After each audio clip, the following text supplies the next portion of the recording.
I wasn't a private detective, yet here I was, taking on a private job for someone. A coward. A friend. The news came from the chief, who told me that a young woman named Lisa had personally requested my help, claiming she trusted me more than anyone. That and the fact that I was a cop. At first, I was skeptical about who Lisa was, but then I remembered. Our class representative from high school, and now she had a job for me. More specifically, a job where I was supposed to help. She told me to meet her outside the cafe Moonlight next Sunday. For 4 days, I tried to contact her, but the only thing she ever said was, "Information will be given once we meet in person," and nothing illegal.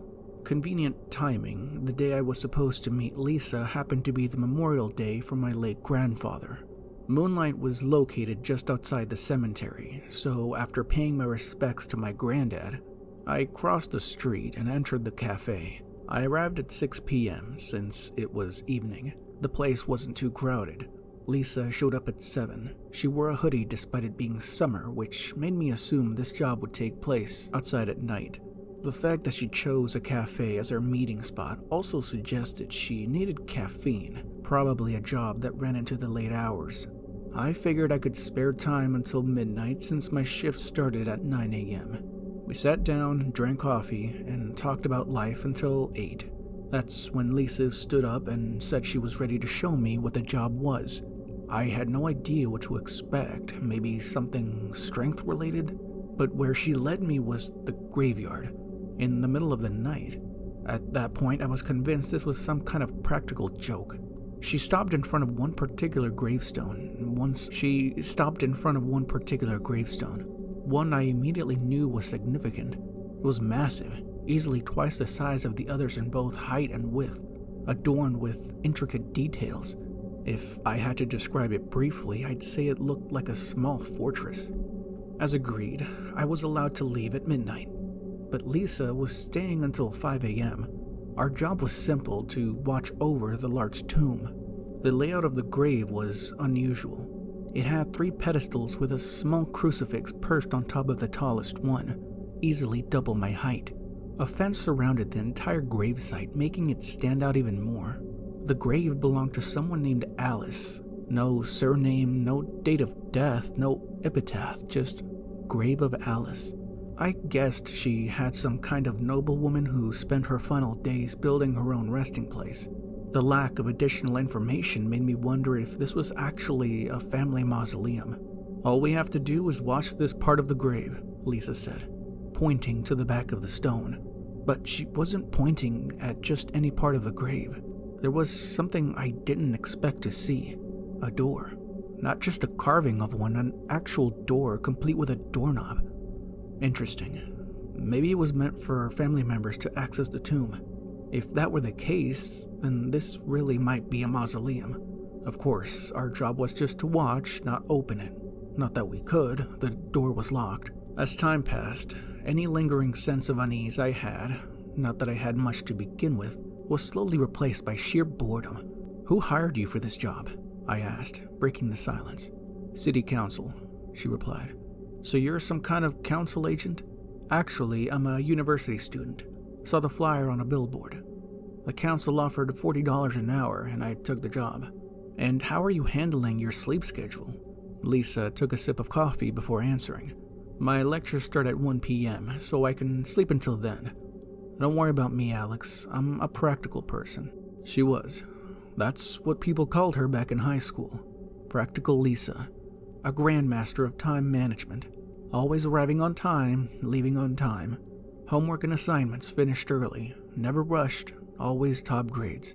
The clock read 9:20 p.m. 2 hours and 40 minutes to go. We had already spent an hour and 20 minutes in the cemetery, yet it felt like mere minutes. I leaned back and stared at the tombstone, wondering who was buried there. Then, a sound. Something fell from the sky, hit the stone, and dropped on the ground. I jerked up. Lisa flinched at the noise. Then, again.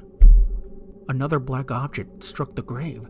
We both looked down at the entrance of the tomb. 2 blackbirds lay there, bloody, motionless, dead. I barely had time to process it before another thud sounded. A third bird dropped. 3 dead birds. I froze. My mind scrambled for an explanation. Lisa, silent beside me, was likely thinking the same thing. I crouched down and picked up the corpses. I wasn't sure why, maybe out of respect for the burial ground. As I passed the door of the grave, a wave of nausea hit me. The smell. Lisa noticed my reaction and stepped forward, only to gag as well. The door, that particular part of the grave, reeked of rot, of filth, of something foul. Lisa dropped to her knees, retching. Instinct kicked in. I grabbed her arm and dragged her away from the doorway. Strangely, the second we stepped back into the open air, the smell vanished. "You okay?" I asked. "Just get rid of the birds," she muttered. I did as she asked, dumping the bodies in a trash bin before returning to my seat. I checked the time again. 2 more hours to go. I leaned against a tree, exhaustion creeping up on me. A strange omen, falling asleep in the middle of a graveyard. Not exactly a good sign, but my mind kept drifting back to the blackbirds. Not the Beatles song, the real ones. The ones that fell from the sky and died. What was all that about? At some point I must have dozed off, although not completely. I could still hear the wind, the ambient night sounds, and Lisa muttering to herself, "What the fuck am I doing? What the fuck am I doing?" I opened my eyes and glanced at her. She was looking something up on her phone, probably searching for information on Alice, just as I was about to suggest. We found nothing. Every search result led to people from different places that shared our town's name. The only Alice I came across was Alice Hill, a policewoman from another precinct, definitely not our Alice. In fact, she had just liked a post about a Domino's weekend deal. Yeah, not the Alice we're looking for. Another hour passed. Only 30 minutes left before I could head home. Then thunder rumbled in the distance. As I packed my bag, I noticed something odd. A part of it was tangled in the branches on the ground. That was the logical explanation. But from my perspective, it felt like the ground itself had swallowed my bag strap, like it was pulling me in. I yanked hard, and when it finally came loose, I stumbled back, right as lightning struck the tree I had been resting against. The next thing I knew, I was on the ground, screaming. Embers burned into my back. Pain. Confusion. Lisa's voice cut through the haze. "Are you okay?" I nodded. I wasn't okay. I needed to leave. Lisa refused. She was getting paid after all. We argued. In the end, I left her behind. The burn marks from embers in the thunderstorm had washed away by the time I arrived home. One stroke of luck was that I managed to leave the tree in time. The burns still stung, and with exhaustion and injury weighing on me, I barely made it to my bed before darkness consumed me. In my dreams, I found myself back at the cemetery, alone this time. In the morning, I wandered through the graves until I reached the one I had guarded the night before, the one with a door. As I approached from the side where the door was, it slowly creaked open. Emerging from within were 2 figures, Lisa and me, but not as we were. They were rotting, crawling with maggots, resurrected corpses from years past. I jolted awake, gasping for air. What a nightmare. At least I had slept enough to heal physically. Mentally, I wasn't so sure. I dressed, got in my car, and drove to the station. On the way, I checked in with Lisa. She told me she had gone home and then added, "Are you okay?" "I am not." That unsettled me. I immediately called her. The moment she answered, I expected her to say something. Anything. But there was only silence. No words, no breathing. Just the distant ambience of her home. I messaged her again. No response. I decided to wait until our next visit to the cemetery. At the station, I tried to dig up any information related to the grave Lisa had been assigned to watch. Nothing. So I focused on my usual work, writing reports. By noon, I was out patrolling the streets. The city was soon drenched in heavy rain, reducing visibility to almost nothing. I had to navigate only using silhouettes of buildings. Eventually, I sought shelter in a small building, waiting for the downpour to subside. I informed my team that the storm was delaying my return to the station. The rain was so dense that I could barely see a few yards ahead. I decided to push forward despite the conditions. As I moved through the misty streets, a silhouette of a woman appeared in the distance. At first, I thought it was just another pedestrian. but as I got closer, her face remained obscured. No matter how near I got, she remained a dark figure against the fog. Dumbfounded, I questioned whether I was hallucinating, or if the mist was so thick that even nearby people became invisible. As I pondered, the fog began to lift, and I turned my gaze back to where she walked. I froze. I was no longer on the street. I was back at the cemetery, at the same tomb, Alice's tomb. The lightning-struck tree stood there. I was there. I stumbled back, staring at the grave. It looked the same, unchanged, undisturbed, yet how had I ended up here? But I had no time to dwell on that.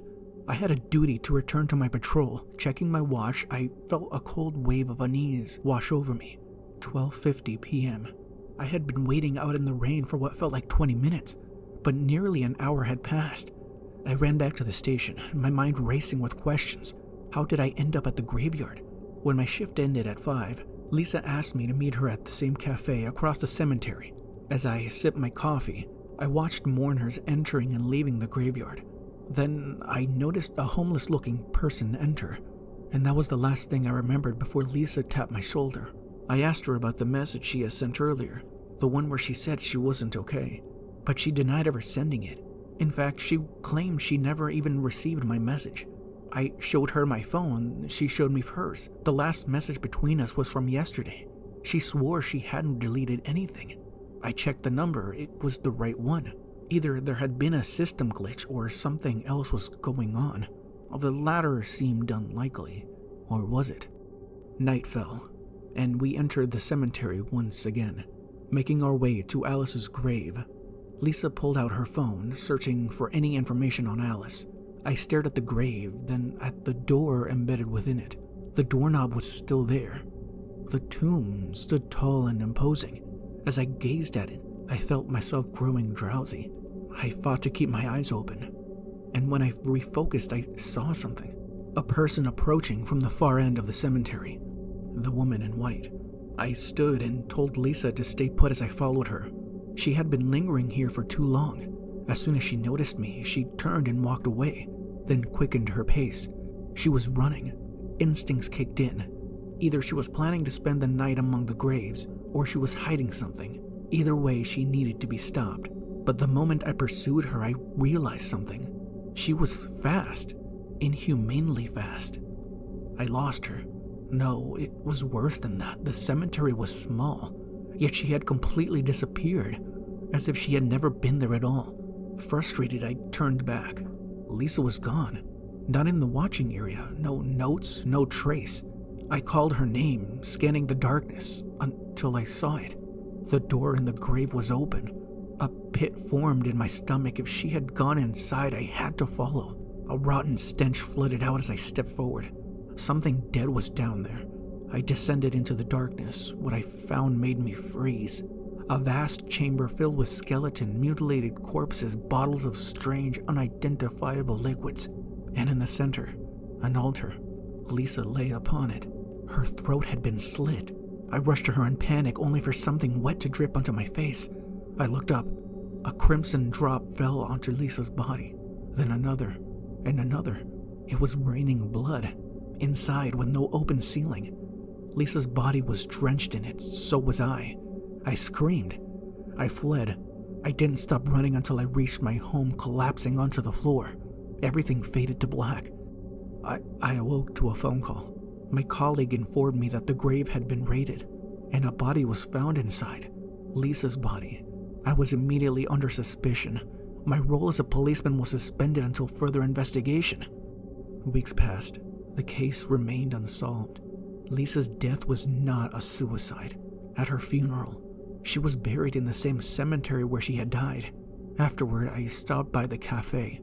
As I left, I noticed a plaque on the wall. It read, "In the year 1600, this site was the cottage of a witch named Alice. Born in 1570, she lived until 1699, when the townspeople burned her at the stake, at the very location of the city cemetery. In 1933, a man named Charles Grover was found dead in the same spot where she perished." As I read, realization struck me that it might not have been the city council that lured Lisa to the grave.